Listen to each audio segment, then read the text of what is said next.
بسم الله الرحمن الرحيم. عن جابر بن عبد الله الأنصاري عن فاطمة الزهراء عليها السلام بنت رسول الله صلى الله عليه وآله قال: سمعت فاطمة أنها قالت: دخل علي بي رسول الله في بعض الأيام فقال: السلام عليك يا فاطمة. فقلت: عليك السلام. قال: إني أجد في بدني ضعفا. فقلت له: أعيذك بالله يا أبتاه من الضعف. فقال: يا فاطمة ائتيني بالكساء اليماني فغطيني به. فأتيته بالكساء اليماني فغطيته به، وصرت أنظر إليه وإذا وجهه يتلألأ كأنه البدر في ليلة تمامي وكمالي. اللهم صل على فما كانت إلا ساعة وإذا بولدي الحسن قد أقبل وقال: السلام عليك يا أماه. فقلت: وعليك السلام يا قرة عيني وثمرة فؤادي. فقال: يا أماه إني أشم عندك رائحة طيبة كأنها رائحة جدي رسول الله صلى الله عليه وآله. فقلت: نعم، إن جدك تحت الكساء. فأقبل الحسن نحو الكساء وقال: السلام عليك يا جداه يا رسول الله. أتأذن لي أن أدخل معك تحت الكساء؟ فقال: وعليك السلام يا ولدي ويا صاحب حوضي، قد أذنت لك. فدخل معه تحت الكساء.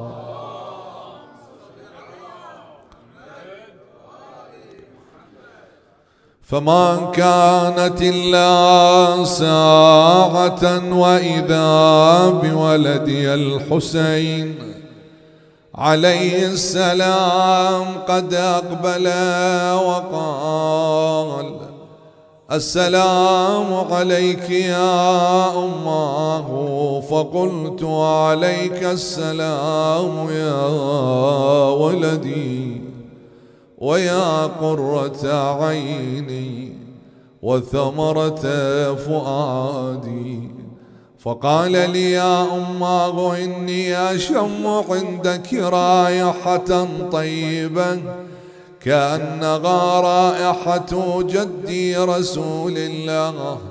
فقلت: نعم، إن جدك وأخاك تحت الكساء. فدنا الحسين نحو الكساء وقال: السلام عليك يا جده، السلام عليك يا من اختاره الله. السلام عليك يا جده،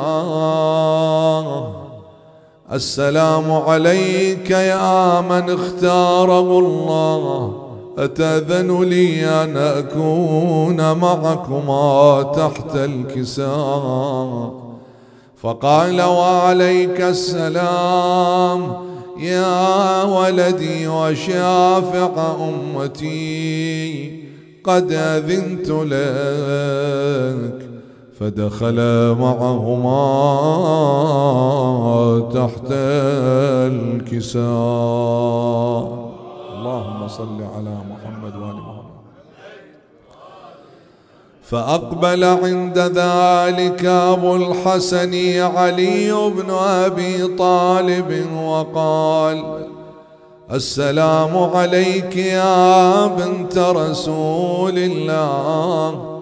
فقلت وعليك السلام يا أبا الحسن ويا أمير المؤمنين. فقال يا فاطمة إني أشم عندك رائحة طيبة كأنها رائحة أخي وابن عمي رسول الله.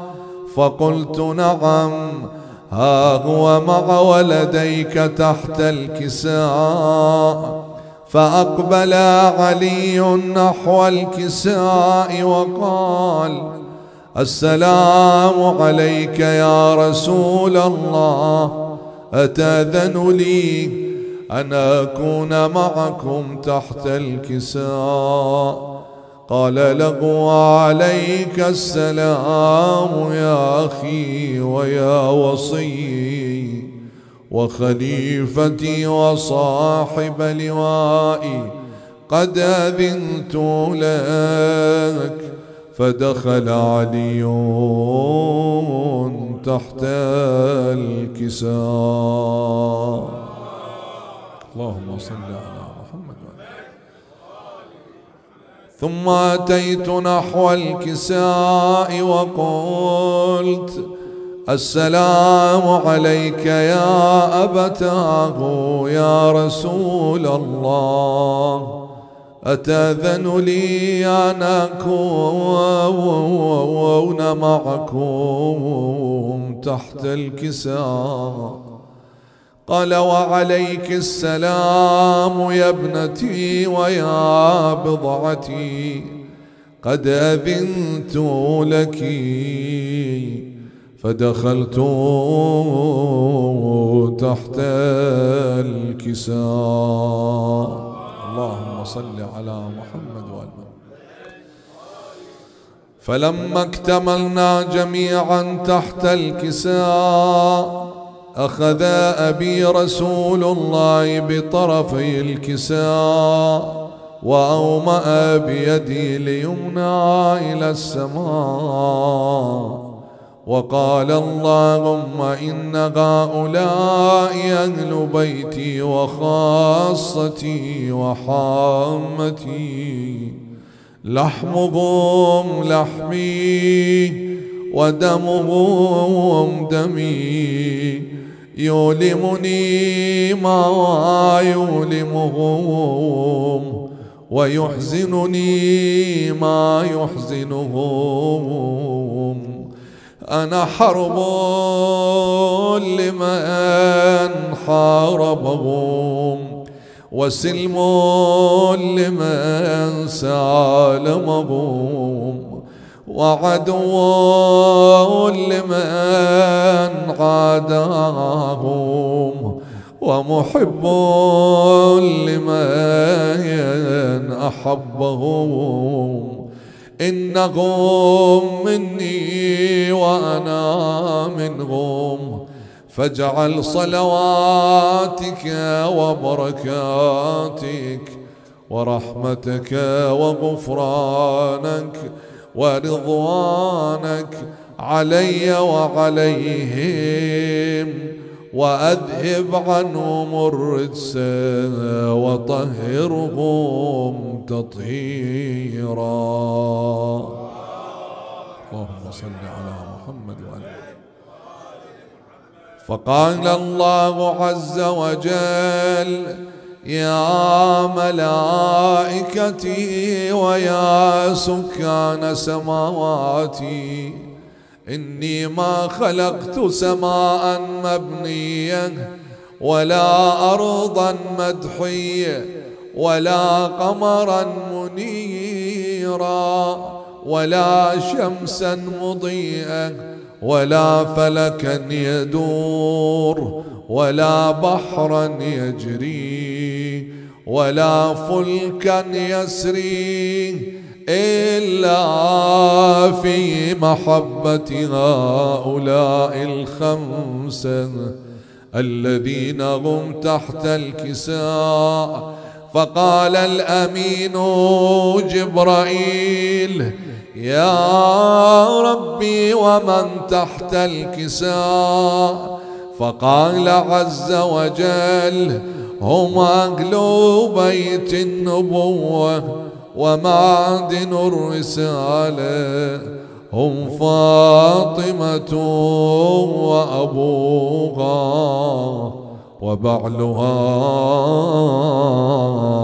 وبنوها. اللهم صل على محمد وآل محمد. فقال جبرائيل: يا رب أتأذن لي أن أهبط إلى الأرض لأكون معهم سادسا؟ فقال الله: نعم، قد أذنت لك. فهبط الأمين جبرائيل وقال: السلام عليك يا رسول الله.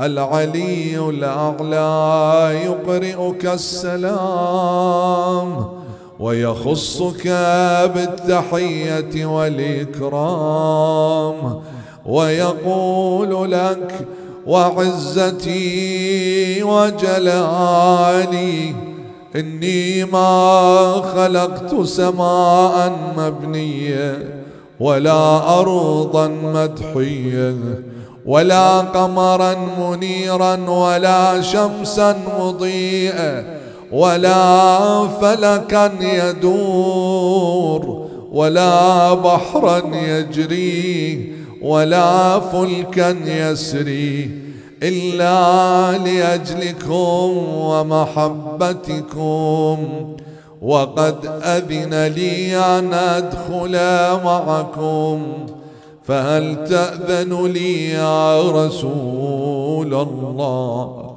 فقال رسول الله: وعليك السلام يا أمين وحي الله، إنه نعم قد أذنت لك. فدخل جبرائيل معنا تحت الكساء. اللهم صل على محمد وآل محمد. فقال لأبي: إن الله قد أوحى إليكم يقول: إنما يريد الله ليذهب عنكم الرجس أهل البيت ويطهركم تطهيرا. فقال علي لأبي: يا رسول الله، أخبرني ما لجلوسنا هذا تحت الكساء من الفضل عند الله. فقال النبي صلى الله عليه وآله: والذي بعثني بالحق نبيا واصطفاني بالرسالة نجيا، ما ذكر خبرنا هذا في محفل من محافل أهل الأرض، وفيه جمع من شيعتنا ومحبينا، اللهم اجعلنا من شيعتهم ومحبيهم، إلا ونزلت عليهم الرحمة وحفت بهم الملائكة واستغفرت لهم إلى أن يتفرقوا.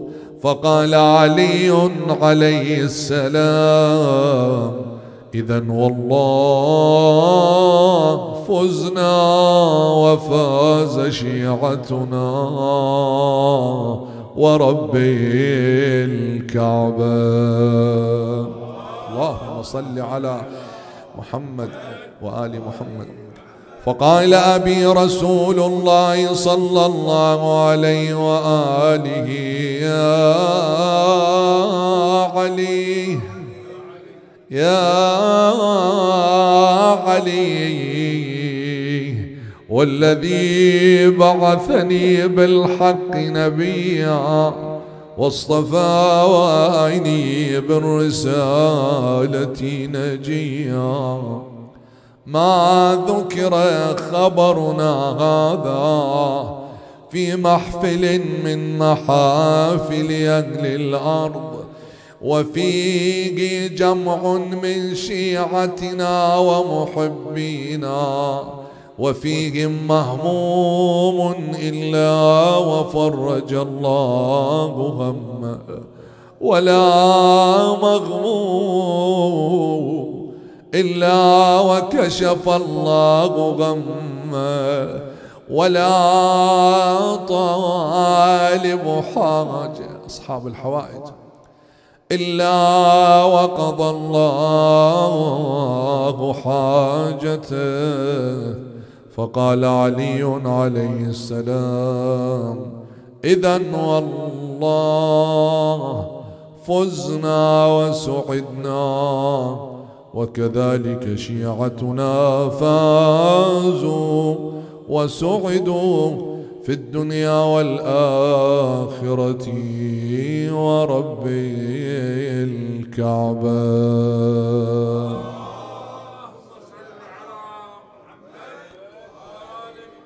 وصل اللهم على محمد وآله الطيبين الطاهرين.